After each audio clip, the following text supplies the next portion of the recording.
રાજકોટ મહાનગરપાલિકા ખાતે અધિકારીઓ તથા પદાધિકારીઓની જનરલ બોર્ડની મીટિંગ મળી હતી।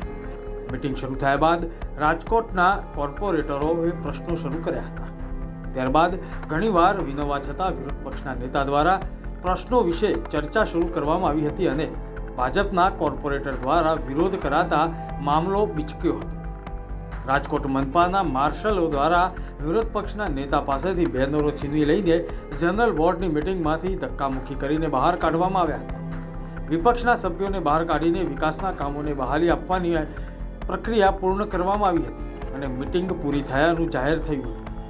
રાજકોટ મહાનગરપાલિકાના સ્ટેન્ડિંગ કમિટીના ચેરમેન જયમીન ઠાકરે નિવેદન આપતા કહ્યું કે વિપક્ષના નેતા વશરામ સાગઠિયા દર વખતે જનરલ બોર્ડમાં અવરોધ ઊભો કરે છે, વિકાસના કામોમાં રોડા નાખે છે, માટે તેઓને જનરલ બોર્ડથી દૂર કરવામાં આવ્યા હતા। રાજકોટ મ્યુનિસિપલ કોર્પોરેશનને આજે 51 વર્ષ પૂર્ણ થયા અને 52મા વર્ષમાં આજે રાજકોટ મહાનગરપાલિકાનો જ્યારે પ્રવેશ થઈ રહ્યો છે ત્યારે આજના શુભ દિવસે રાજકોટ મ્યુનિસિપલ કોર્પોરેશનનું દર 2 મહિને મળતું જનરલ બોર્ડની આજની બેઠક હતી। આ બેઠકની અંદર હું ભૂતકાળમાં પણ કહું છું ને આજે પણ કહું છું કે સભ્યશ્રીઓનો 10 દિવસ પહેલા જ્યારે જનરલ બોર્ડનો એજન્ડા બહાર પડે ત્યારે એક ડ્રો થતો હોય। જે સભ્યને પ્રશ્નો પૂછવા હોય એ સેક્રેટરી બ્રાન્ચમાં આવીને પ્રશ્નો એના રજૂ કરે ને એને પછી ચિઠ્ઠી કાઢીને ડ્રો નીકળતા હોય।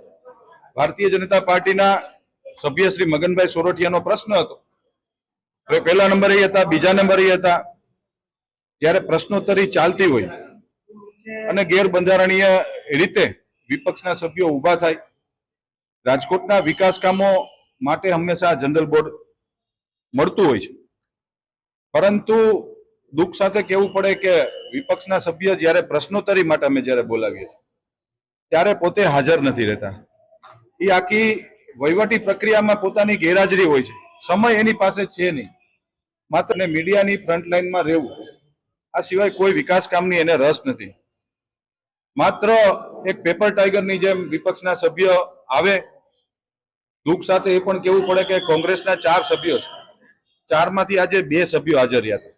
પૂરા સભ્યોનું કોરમ પણ હચવાતું નથી અને જ્યારે માન્ય કમિશનરશ્રી જ્યારે વિકાસ કામોનો પ્રશ્નનો જ્યારે જવાબ દઈ રહ્યા હતા, પ્રશ્ન પણ ખૂબ સારો હતો, પરંતુ એને રોડા નાખવાના વિકાસ કામો માટે નહીં પણ વ્યક્તિગત પોતાની પ્રસિદ્ધિ કેવી રીતે થાય એના માટેનો આજે એને હોબાળો મચાવ્યો કે માનનીય અધ્યક્ષશ્રીની સૂચનાથી એને બહાર કાઢવામાં આવ્યા।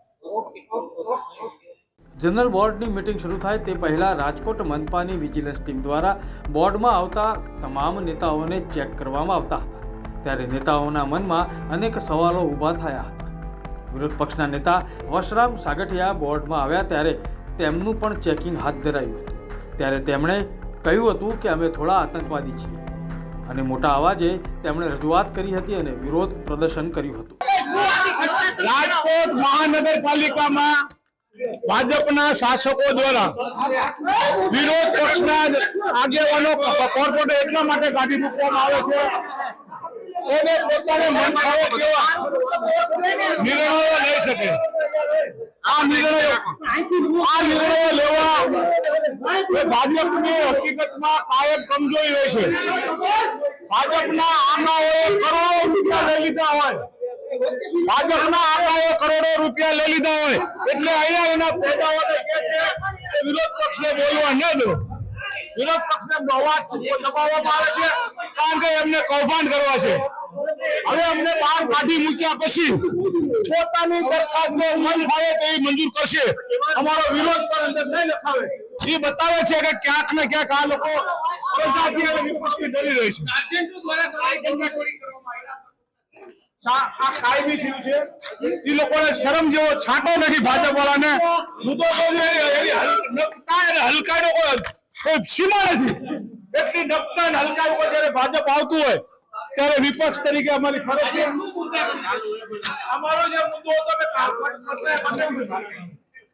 રોગશાળાનો મુદ્દો હતો, રોગશાળામાં આપ જોવો કેટલા લોકો, પરંતુ રાજકોટ મહાનગરપાલિકા મૃત્યુ છુપાવે છે, સરકારને પણ ખોટા આંકડા આપે છે। આ મુદ્દો રહ્યો, આ મુદ્દો શું ખોટો છે? શું આ રાજકોટને પ્રજાનો મુદ્દો નથી? આ મુદ્દો બતાવવામાં પણ જો એમને શરમ લાગતી હોય તો તમને શરમ લાગતી હોય ભાઈ તમે કામ કરો ને, શા માટે કામ નથી કરતા? તમે લોકોના કામ કરો, કૌભાંડ કરવામાં, કરોડો રૂપિયા ખાઈ જાઓમાં, લોકોના પરસેવાની પૈસાની કમાણીના પૈસા જે ખાવા દેજો.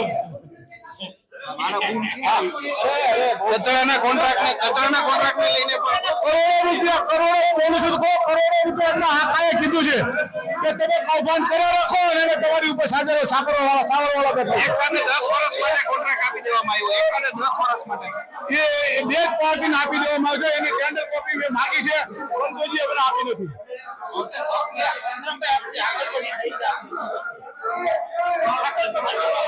હકાલપટ્ટી એટલા માટે કરવામાં આવે છે, વિરોધ અવાજ બંધ કરવા માંગે છે, પરંતુ આ લોકશાહી છે, અમારો અધિકાર છે. એ અધિકારની રૂએ અમે કાયમ જાહેરાત કરતા રહીશું. ખોટું કરે છે તો કહેવાના. એમને કૌભાંડ ન કરવા જોઈએ ને. લોકો મૃત્યુ મરી જાય છે, એના મૃત્યુ આ શા માટે છુપાવે છે? એ આ તો પ્રેસ રિપોર્ટરના પરિવારના હતા, એ કોર્પોરેશનના કર્મચારી હતા, એટલા માટે બહાર આવ્યું. બાકી કેટલા લોકો મરી ગયા છે એ હકીકતમાં આંકડા બહાર કાઢો, ખબર પડશે. દેખાડજો, પરંતુ એ લોકો સાંભળવું નથી. એટલે માટે કાગળ કાઢવાની જગ્યા હિસાબે પેલા આતંકવાદી જેમ તપાસ કરતા છતાં પણ અમે જો કાગળ લઈ ગયા હોય તો એ અમારી જીત હતી. પરંતુ એ લોકોને હાર ભાળી ગયા હતા, એટલા માટે પોતાના કૌભાંડ બહાર ન પાડે એટલા માટે બોર્ડમાંથી કાઢી મૂકવામાં આવ્યું.